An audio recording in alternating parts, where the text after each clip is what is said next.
The Bureau of Statistics says the value of home loans improved ever so slightly in March, and that's because investors came back to the market, but they're still down from the 2015 peak. After steadily rising this decade, owner-occupiers fell, as too did first home buyers, which now form only 14.2% of total owner-occupier loans. So, what happens if negative gearing is scrapped?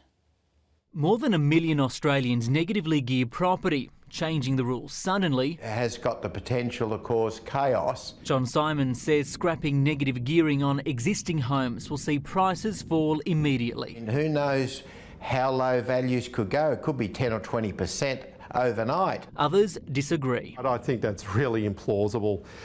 For that event to occur, what we would have to see is forced sales activity. Louis Christopher says grandfathering clauses would mean existing investors would keep the tax benefits, limiting forced sales, but admits for new purchasers seeking to buy established dwellings, that investor will demand some type of discount to compensate them for the lack of having that particular tax benefit. It's that fear which John Simon says may impact the market while upsetting the supply-demand balance. A lot of them will panic, say we've got to sell, and that will have a domino effect. The reality is that many first-home buyers precisely want to see that happen. What they do agree on is a need for a longer transition phase to be considered in any negative gearing reform. There's ways that you might improve negative gearing. You might introduce a cap that up to a certain amount you can claim. Restrict negative gearing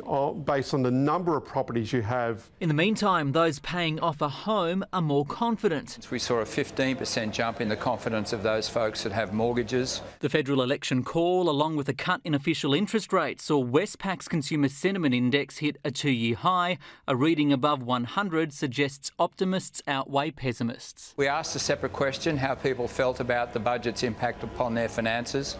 More people said negative than positive, but that's fairly standard.